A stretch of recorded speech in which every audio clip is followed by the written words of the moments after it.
Buenas tardes. En torno a la Cátedra de Entorno Socioeconómico de México y correspondiente a un tema pues, del momento que tiene que ver con la situación sociopolítica del país, hablaremos en este momento, en esta cápsula, en cuanto al tema de la revocación del mandato. Como ustedes saben, la revocación del mandato es un ejercicio ciudadano que está reglamentado en la Constitución y además existe una ley federal en materia de revocación del mandato. Eh, ¿Qué es lo que tiene en conocimiento causa? En todos los países existe la figura de revocación del mandato ante la llamada pérdida de confianza del titular del Ejecutivo. ¿Quiénes son los países, digamos, para hacer una comparación de la figura de revocación del mandato, que manejan esta figura de revocación del mandato? Bueno, por un lado tenemos Bolivia en América Latina, que a partir del año 2009, después del primer año de gobierno del titular del Ejecutivo, prevé la figura de revocación del mandato. Recordemos que Bolivia es un sistema presidencial. Eh, Quisiera acotar lo siguiente: un sistema presidencial, a diferencia de un sistema parlamentario, es que en el caso del sistema presidencial, la figura de jefe de Estado y jefe de gobierno recae en una sola persona que se llama presidente de la República. ¿Sí? México, Estados Unidos son sistemas presidenciales. ¿Correcto? En cuanto a en un sistema parlamentario, la figura se divide en dos, es decir, es una figura dual. Una cosa es el jefe de Estado y otra cosa es el jefe de gobierno. Vamos a poner un ejemplo, ¿no? En el caso de España, el jefe de Estado pues es el rey, ¿sí? El rey Felipe, y el jefe de gobierno o primer ministro es en este caso quien fue nombrado, Pedro Sánchez, por el Congreso español para determinar la figura, ¿no? Él es encargado de cabildear ante el órgano legislativo todas las enmiendas constitucionales o reformas que requiera su gobierno. Un caso muy similar sucede en el Reino Unido.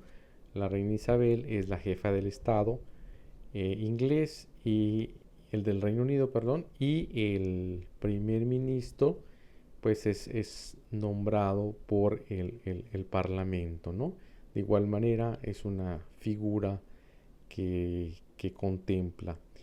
Por ejemplo, en Francia son sistemas híbridos, semiparlamentarios, semipresidenciales, igual que Canadá. Por ejemplo, en Francia el presidente de la República, electo por voto popular, es el jefe del Estado francés, después de la enmienda de la Quinta República con Charles de Gaulle, y el primer ministro pues es nombrado por el presidente francés y es el encargado de cabildear las reformas legislativas. Es un ejemplo, ¿no? Para que ustedes tengan. Y hasta aquí la acotación.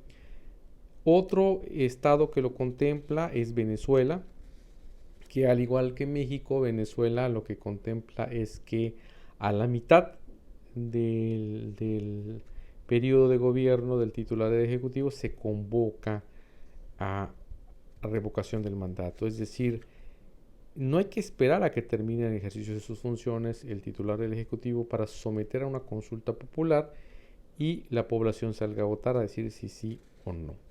Y en nuestro país, pues bueno, en nuestro país, igual que Venezuela, es a mitad del periodo de gobierno, se convoca a una consulta. Las organizaciones civiles tienen que reunir el número de firmas, que en el caso de México se requiere el 3% de la lista nominal. Para que tengan un ejemplo, ¿no? La lista nominal está como en 97, casi 98 millones de electores y pues el 3% son cercanos a 3 millones, son 2.700.000 firmas aprobadas, cotejadas, para que pueda proceder la figura de revocación del mandato. Para que sea vinculatorio, se requiere, ya después de la consulta, que participe en la consulta del próximo 10 de abril, pues por lo menos el 40% de la lista nominal. Si calculamos que estamos en 98 millones de electores, pues cercano a los 40 millones, pues se requiere que participe, ¿no? Bueno, ese es el símil para que ustedes vayan entendiendo cómo es. Ahora bien, vamos un poquito a entender cómo funciona, porque pues aquí creo que ustedes tienen solamente la parte de pugilato, de estira y afloja que pueda presentar, pues en este caso, lo que nosotros consumimos en medios de comunicación. Y para efectos de análisis de cátedra, como es lo interesante ver, porque pues una cosa es lo que consumimos y otra cosa pues realmente es lo que ustedes debieran de saber y tengan un propio juicio, independientemente que ustedes pues tengan una preferencia electoral, una simpatía por algún medio de comunicación, etcétera. La figura de revocación del mandato, pues como ustedes saben, se requiere de apoyos de verificación. Ya el órgano electoral ya instaló los consejos distritales, ya están funcionando. Y pues lo que se requiere es que, como todo proceso electoral, la organización de las casillas.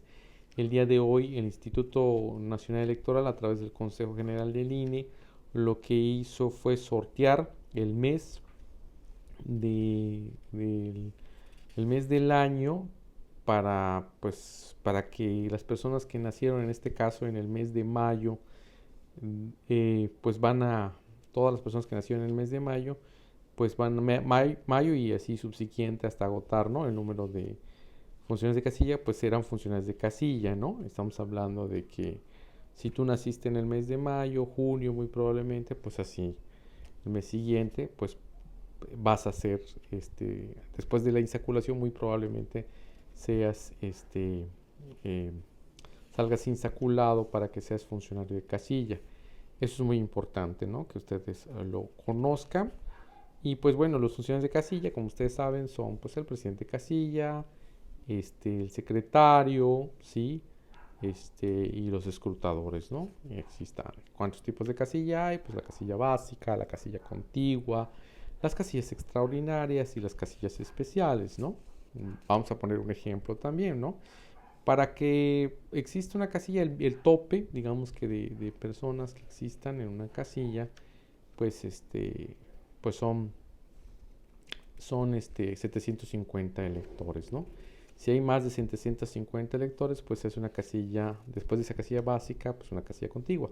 Por eso cuando ustedes llegan a la fila, o como nosotros decimos acá en Yucatán, a la cola y ven que pues dicen de la A a la J votan en esta, y de la K en adelante hasta la Z, si es que hay Z, pues votan en la siguiente casilla. Esa es lo que digamos una casilla básica y una casilla contigua, para que ustedes entiendan, ¿no?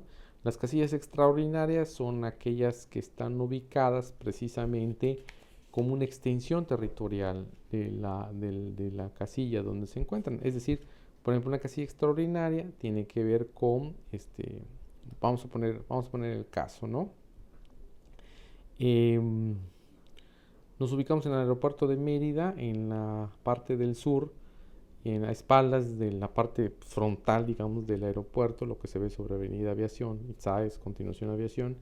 Y digamos que, por ejemplo, si la sección electoral empieza, pues digamos que a la periferia de donde termina el aeropuerto de Mérida, porque pues, es una gran barda que divide, pues obviamente si son de la misma sección, lo que hacen no es crear una sola sección, sino para que la gente no vaya a votar y se traslade, porque hay gente que no tiene vehículo, sino se hace una casilla cercana que corresponde a la misma sección electoral. Eso sería una casilla extraordinaria. Por ejemplo, una casilla especial son aquellas personas que están en tránsito, ¿sí? Aquellas personas que no están en su sección electoral y pueden votar con sus acepciones correspondientes, ¿no? Que en su momento vamos a ver, ¿no? Pero quisiera precisar en este momento que lo que está haciendo el órgano electoral es primero cotejar los apoyos ciudadanos. Como ustedes saben, hay una aplicación que el órgano electoral llamado INE pues difundió para aquellas personas que quisieran pues darle el apoyo ciudadano a las organizaciones civiles que promovieron la revocación del mandato, y pues luego lo que hacen es cotejarlo, porque también por instrucciones del Tribunal Electoral del Poder Judicial de la Federación se estableció que no solamente fuera la app, porque hay lugares donde pues es muy difícil el acceso de la tecnología o no se tiene. Entonces determinó que también puede hacerse mediante en forma escrita una papeleta, y lo hace. Entonces esa es la forma en que pudieron realizarlo y se está cotejando. Esto se envía, toda esa documentación tuvo como fecha perentoria hasta el 25 de diciembre del año pasado. Se envió a la Ciudad de México para verificar estos llamados respaldos ciudadanos, y como ustedes saben se requiere por lo menos el 3% de la lista nominal, que serían pues cercano a los 3 millones de respaldo ciudadano. Lo más probable es que haya juntado mucho más, ¿no? Porque pues puede pasar que haya duplicidad de listados, o que una persona aparezca 2 veces, 3 veces, 5 veces, 10 veces, y pues se tiene que eliminar de las veces que aparezca y solo permanezca en una ocasión. ¿Qué es lo que hace el Registro Federal de Electores? Lo que hace el Registro Federal de Electores es quien emite tu credencial de elector. Por eso es quien tiene el listado, quien tiene el padrón electoral, quien tiene la lista nominal de electores, y con base a ellos pues coteja la validez, como dije anteriormente, que no estén duplicados por cada credencial de elector. Y bueno, tiene hasta el día 3 de febrero, el día 3 de febrero, no hasta, el día 3 de febrero, lo que hace es rendir un informe de la situación del número de apoyos ciudadanos recibidos, ¿no? Este lugar se encuentra en la bodega de Charco Azul, que está en la Ciudad de México, y el encargado de regular y verificar todo ese proceso de apoyos ciudadanos es el licenciado René Miranda, que es el director del Registro Federal de Electores. Obviamente, después de verificar ese listado en papel, pues lo que hace es someterse a una compulsa, es decir, se cotejan que no sean apócrifas las firmas, ¿sí? Los nombres, y obviamente pues eso tendrá como producto de que se obtenga el respaldo ciudadano, pues 1.610.000 casillas que se instalarán en todo el país.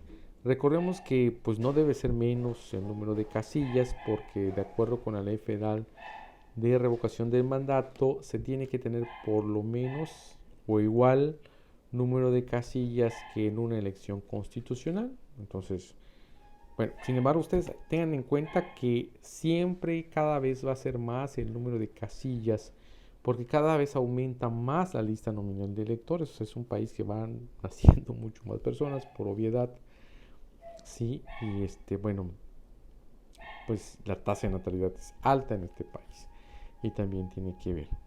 Entonces, pues eso es lo que estamos viendo. Otros países que han tenido la figura de revocación del mandato, pues fue Suiza, desde el siglo XIX lo tiene, en 1846.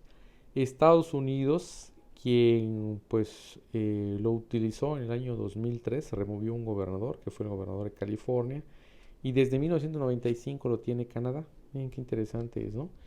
Lo que ustedes pueden cotejar. Sin embargo, llama la atención algo que no tengo suficiente información como para poder dar una cátedra, pero sí me gustaría investigar en el archivo para poder cotejar, me refiero al Archivo General del Estado, para poder cotejar la información. Es que en 1938 la Constitución del Estado de Yucatán contemplaba la figura de revocación del mandato. Entonces valdría la pena saber, investigar un poquito al respecto. Y bueno, al parecer nunca se utilizó, pero me gustaría ahora sí que navegar sobre ese tema. Repito, la Constitución de Yucatán en 1938, a partir de ese año, consideró la figura de revocación del mandato. Entonces sería interesante averiguar un poquito más de ellos. Los comentarios que ustedes tengan al respecto, por favor, escríbanme. Mi correo electrónico es Pacheco Bailón Fernando, puras minúsculas, bailones que en vez de Benito, con I latina y con N al final, Pacheco Bailón Fernando @gmail.com. Y me encuentran en redes sociales como @pachbailón, PACHBAILO, Bailón, mi apellido. Y en Facebook, eso es en Twitter, y en Facebook me encuentran como Fernando Pacheco Bailón. Hasta acá mi comentario. Buenas tardes, noches, y pues cualquier duda estoy a sus órdenes. Gracias. Hasta luego.